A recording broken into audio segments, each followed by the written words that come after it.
옛날에 성탄절은 교회로 이렇게 모였어요. 성탄절 당일뿐 아니라 성탄 전날이나 그 주변의 날들 동안 모여서 부서별로 모임도 갖고 또 선물 교환도 하고 또 새벽송도 이렇게 돌곤 했습니다. 제가 신앙이 있어서 또 많은 것들을 참여한 것이 아니라 그저 교회에 나가는 것이 재미있었던 것 같아요. 그때는 교회 밖의 문화가 그리 이렇게 번성하지 못했습니다. 그래서 교회 안에서 문학의 밤 같은 것도 하고 또한 교회 모임이 좀 지금보다는 더 왕성했던 것 같아요. 또 현대인들의 삶이 더 바빠진 까닭도 있겠죠. 옛날에 비해서 지금은 여러 가지 이 세상에 활동할 것들이 많이 생겼습니다. 그런 가운데에 하나님께서는 우리들에게 이 예수 그리스도를 보내주셨어요. 세상 사람들은 수직적인 관계의 기쁨이지만 우리는 그 수직적인 기쁨보다는 수평적인 예수님과의 만남과 기쁨이 있는 사람들입니다. 고린도서 5장 17절은 그리스도 안에서 새로운 피조물 된 우리의 모습을 설명합니다. 이전 것은 지나갔으니 보라 새 것이 되었도다. 그리스도를 만난 사람은 그리스도인이 됩니다. 그리스도를 만나기 전에는 세상의 욕망만을 따랐던 존재가 내가 원하는 것만을 행했던 사람이 그리스도를 만난 이후에는 내가 싫더라도 예수님이 원하시는 뜻을 따라가려고 노력하게 됩니다.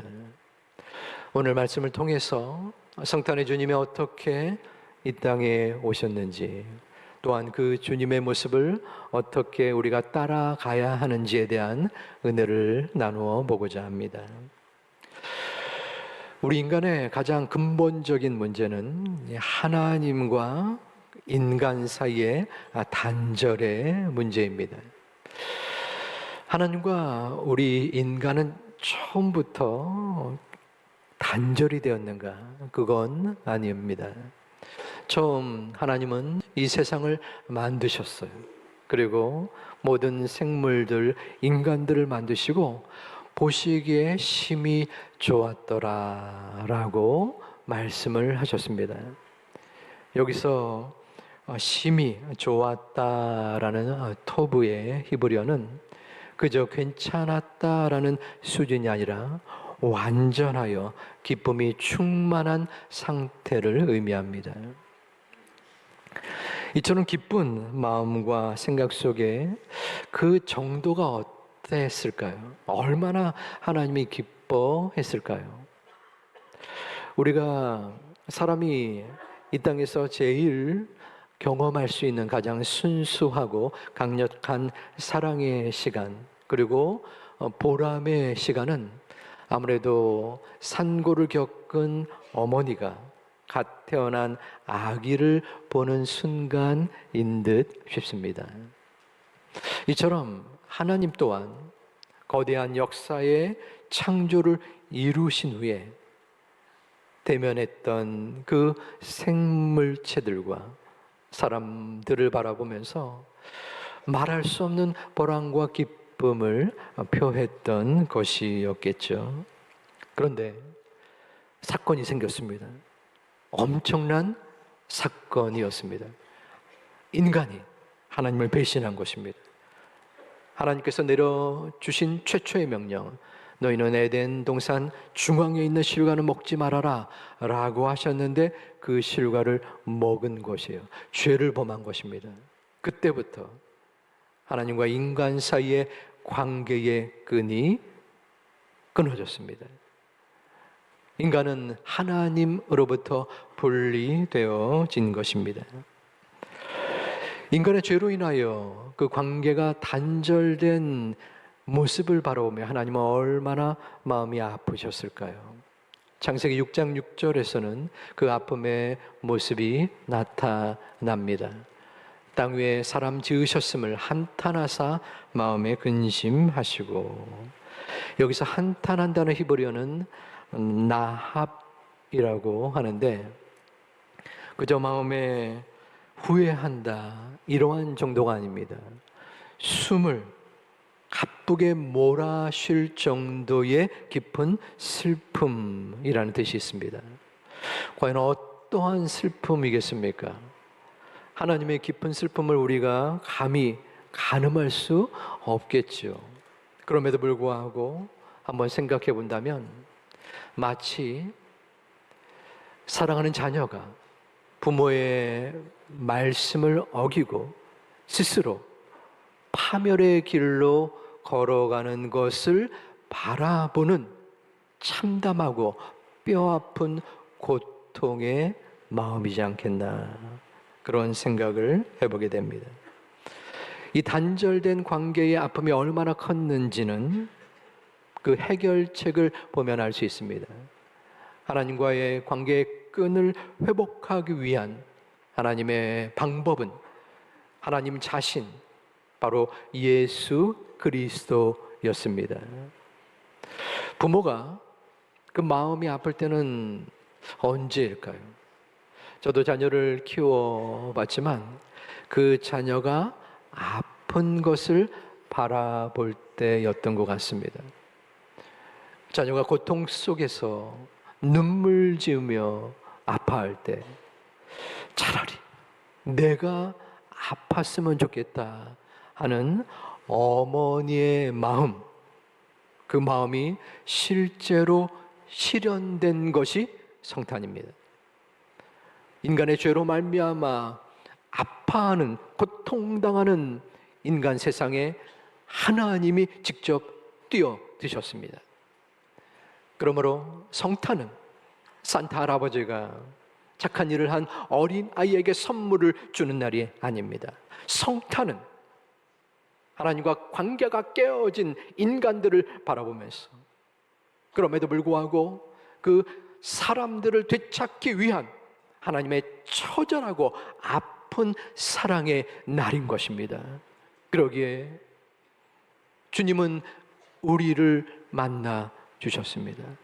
우리는 주님을 그렇게 만나게 되었습니다. 사랑 많으신 그 하나님의 아픈 사랑을 마음속에 감사하는 이 성탄의 시간이 되시기를 주님의 이름으로 축원합니다. 하나님은 예수 그리스도를 화목의 대사로 삼으셨습니다. 어떠한 대사의 모습이 있을까요? 18절에 그 모습이 나타납니다. 우리 함께 봉독하겠습니다. 모든 것이 하나님께로서 났으며 그가 그리스도로 말미암아 우리를 화목하게 하시고 또 우리에게 화목하게 하는 직분을 주셨으니 아멘. 그런데 이 말씀 중에 상식적이지 않은 부분이 있습니다.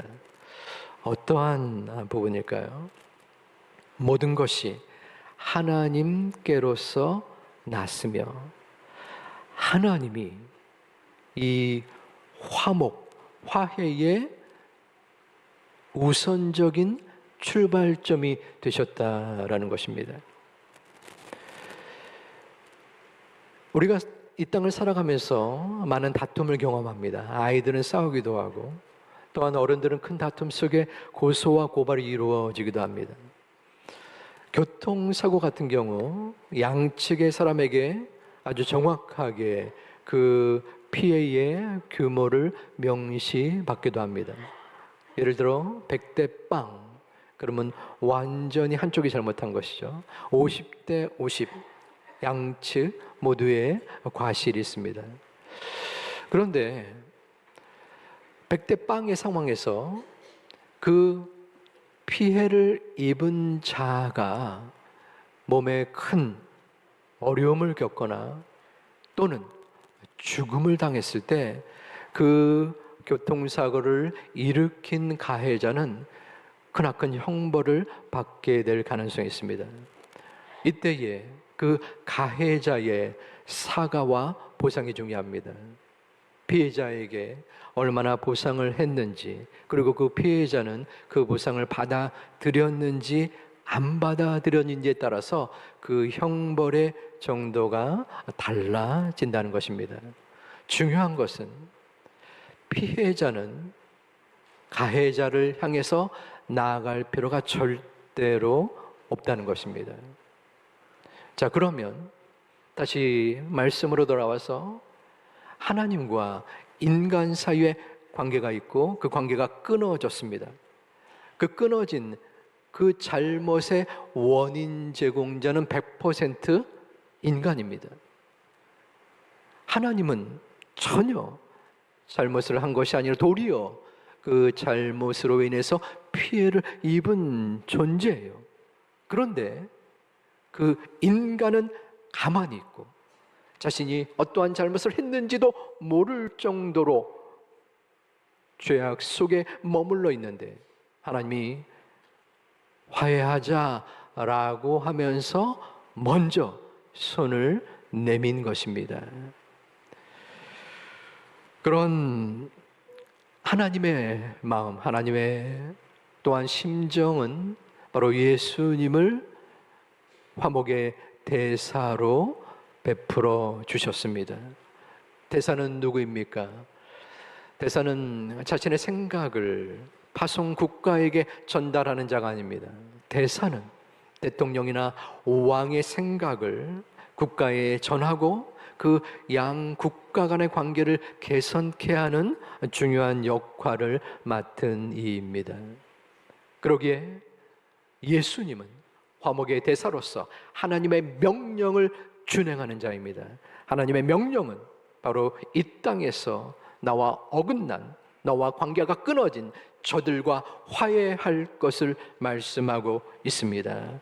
그러므로 하나님의 은혜, 이 성탄은 그분께서 내가 너희를 도저히 포기할 수 없다라고 하시며 먼저, 인간보다 먼저, 아니 인간이 나중에 그 모습을 따라 화해를 한 것도 아니고 가장 우선적으로 인간에게 화해를 제공하고 또한 그 은총을 입힌 그 은혜의 모습인 줄 믿습니다. 그러기에 우리는 그 예수 그리스도의 이 탄생을 맞이할 수 있었던 것입니다.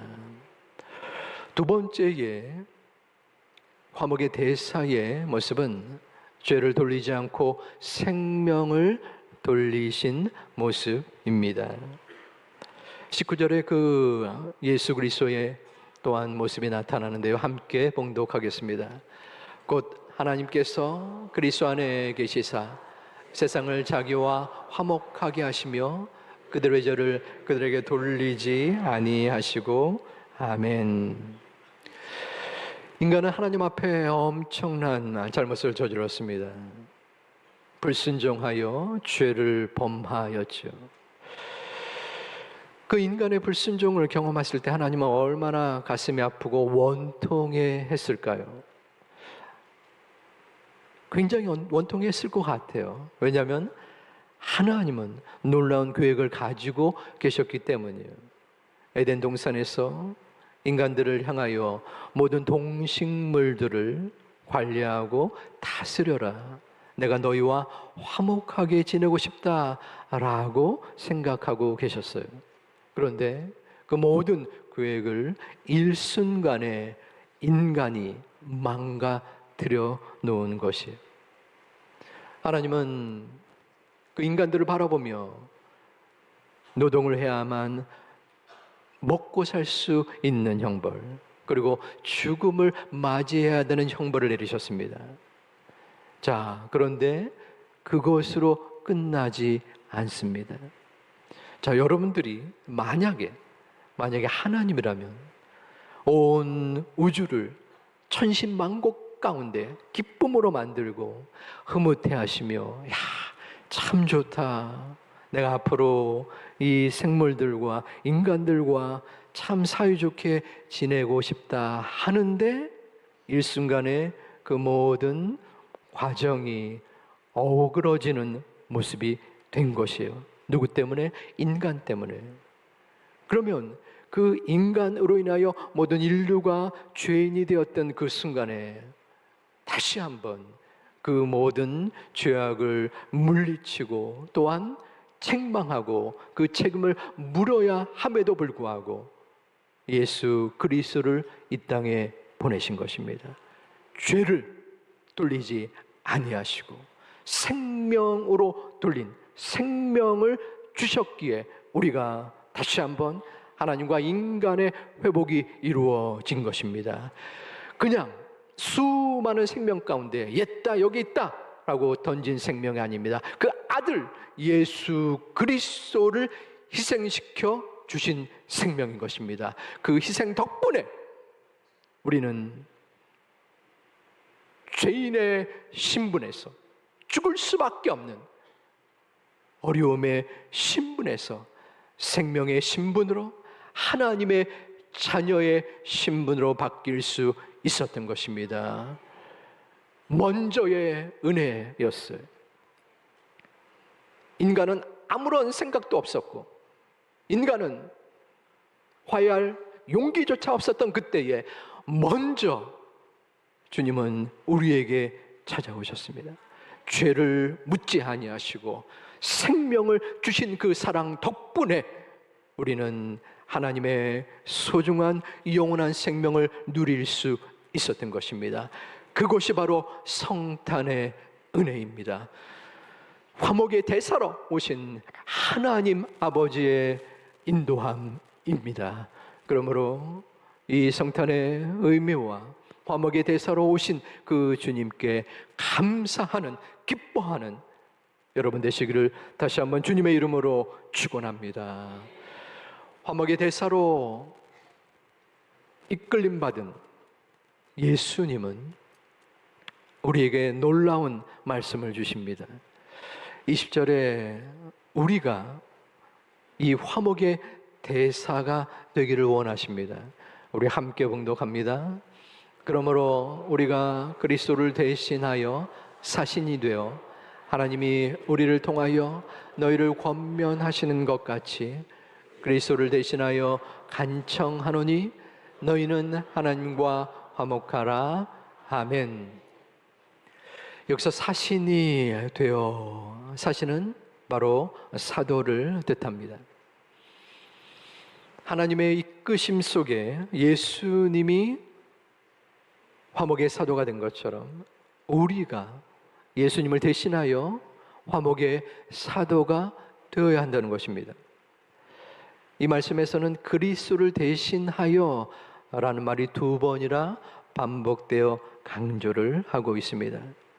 그리스도를 대신하여 화목의 사도가 되어지는 하나님의 사도로서의 역할을 감당하는 우리 모두가 되기를 주님의 이름으로 축원합니다. 화목의 대사로서 가장 첫 번째 역할은 너희는 하나님과 화목하라입니다. 하나님과 화목하라는 그 뜻은 하나님과 괜찮은 관계를 유지해라, 그러한 수준을 넘어섭니다. 하나님과 화목하라는 것은 내 인생의 주인 자리에 하나님을 우선으로 주인으로 섬기라는 것입니다. 하지만 세상의 사람들은 하나님을 주인으로 섬기지 않고 내 자신을 주인으로 삼아 이 성탄의 주인공을 밀어내고 내 자신의 주인공이 가장 우선으로 향한 채 메리 크리스마스를 외칩니다. 어쩌면 우리 또한 그 안에 믿지 않는 이들의 마음속에 포함된 존재는 아닙니까?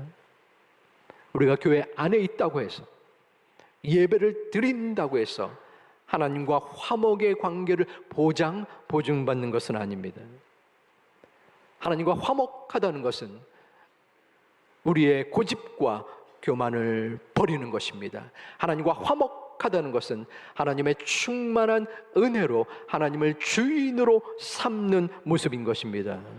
그러므로 내 자신이 삶의 주인이 되고자 하는 유혹에서 우리는 그 유혹을 물리쳐야 합니다. 내 자신의 힘과 능력은 부족하지만 아버지 하나님, 내 삶의 주인은 오직 주님이십니다. 주님께서 내 인생의 주인이 되어주셔서 나의 부족하지만 삶을 주관하시고 인도하여 주시옵소서. 우리 가정을 지켜 주시옵소서. 오직 주님만이 나의 전부입니다. 주님 한 분만으로 충분합니다. 이 고백과 기도가 넘칠 수 있는 하나님의 자녀들 되시기를 주님의 이름으로 축원합니다. 하나님의 사도로서 하나님과 화목함을 이룬 후에는 세상으로 그 영역이 확장이 됩니다. 하나님이 내가 화목의 대사가 되기를 원한다 라고 하신다면 그 요청과 권면을 어떻게 받아들이겠습니까? 내가 받은 은혜, 내가 받은 그 영혼의 은총, 생명의 감사를 그저 받기만 하고 아무짝에도 보응하지 못하는 부족함이 우리 가운데에 있지는 않습니다.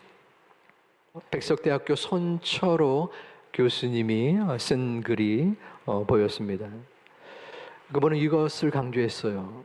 용서는 나의 각 감정이 풀려야만 시작되는 것이 아니라 그 심판의 권한을 하나님께 맡기는 것으로 시작된다. 다시 말씀드립니다. 용서는 나의 감정이 풀려야 시작되는 것이 아니라 그 심판의 권한을 하나님께 맡기는 것으로 시작된다는 것입니다. 무슨 말씀입니까? 나는 여전히 그 사람으로 인하여 아파하고 힘들어하는 마음과 생각이 있지만, 나는 그 사람을 용서하고 싶지 않지만, 용서할 수 없지만 그 모든 용서를 하나님 앞에 맡기어야 한다는 것입니다. 용서는 나를 위한 것도 아니요 그 사람을 위한 것도 아닙니다. 용서는 바로 하나님이 우리에게 주신 명령입니다. 너는 화목의 대사가 되어야 한다.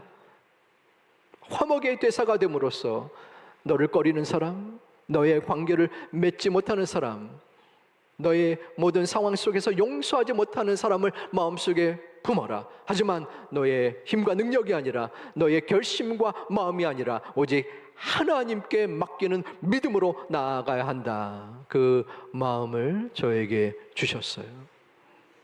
그래서 저는 그 마음에 품고 있는 그 사람을 하나님 앞에 맡길 수 있었습니다.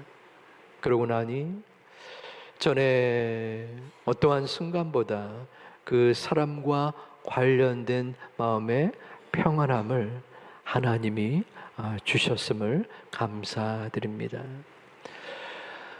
사랑하는 저희 가족 여러분, 하나님께서는 그 아들 예수 그리스도를 죽음으로 내몰면서까지 끊어진 우리와의 관계를 회복시키려 애쓰고 또한 모든 것을 바치셨습니다. 화목의 대사로 주님은 성탄으로 우리에게 찾아오셨습니다. 먼저의 은혜를 주셨습니다. 또한 죄를 묻지 아니하고 생명을 주신 은총을 허락해 주셨습니다. 그러므로 우리가 이 성탄의 기쁨에 서 있는 것입니다. 아무런 우리에게 주시는 것이 없다면 우리가 과연 어떠한 기쁨과 감사를 누릴 수 있겠습니까? 먼저 찾아오신 그 주님, 나에게 죄를 묻지 아니하고 생명을 주신 그 주님의 은혜를 마음속에 기리며 생각하며, 부족하지만 내가 내 삶의 모든 환경 속에서 화목의 대사로 조금이라도 주님 앞에 나아가고 또한 주님을 의지하고, 그러므로 모든 이들에게 하나님의 살아계심을 증거할 수 있는 소망의 제2가족이 되시기를 주님의 이름으로 축원합니다. 축복합니다.